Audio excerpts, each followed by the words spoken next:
You get a scholarship to Rutgers. Yeah. It's a huge accomplishment for you and your mom. It was free. That was great. Yeah. So let's talk about what happened at Rutgers and in particular back on the theme of violence. Yeah. And you didn't graduate from Rutgers. No, I got kicked out of school.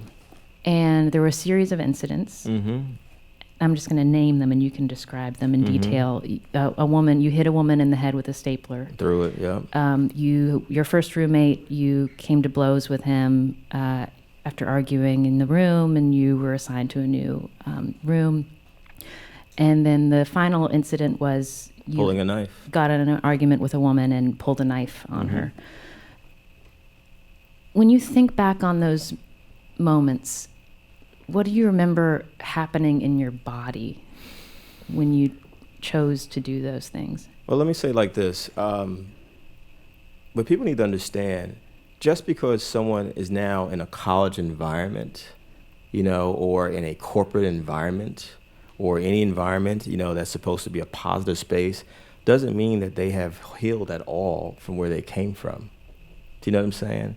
The thing that people need to understand is that you are carrying around literally all the pain and trauma that you had experienced in the first 18, 19 years of your life. In my case, what I experienced, and it was deep. It was deeply ingrained. And again, there had been no therapy. There had been no yoga. There had been no meditation. There had been nothing. It was like, okay, you work hard. You've had these incidents growing up, and things that you also, we talk about is the violence inside the household, the violence I experienced outside the household. I was brutalized by the police when I was 15 years old, which I describe in detail, a white police officer in Jersey City. All that had been a part of my reality. And to me, when I got to that space, you're going to act out. You know what I mean? You're going to act out because there was no healing going on at all. There was no concept of self-love at all. Those things were actually foreign to my vocabulary at that time.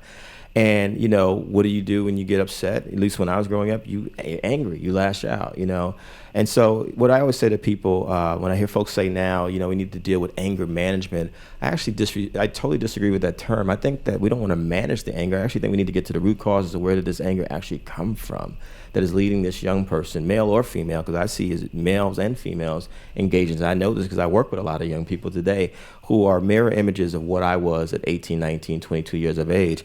And it's inevitable that there's going to be a series of explosions because it's like we're walking time bombs. Do you know what I'm saying? It's me. I don't deny who I am or what my past was. And the reason why I put all that in the book is like you have to be honest about this stuff and take people through the process of it, And I think that, again, this is why I talk about some of the things that happened in my own family.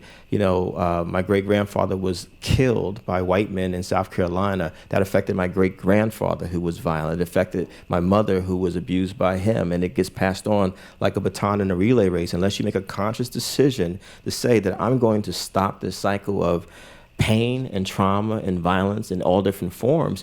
You're going to go to college and fight your roommate and throw stuff at people and pull a knife on someone and curse people out. That's going to happen to you. You know what I mean? Because unfortunately, in our society, and I'm talking about the whole world, we don't really want to talk about healing. We want to put people on drugs. We want to medicate people as opposed to really dealing with where did they come from and why is this young person in so much trauma in spite of how intelligent that she or he may be. You know what I'm saying?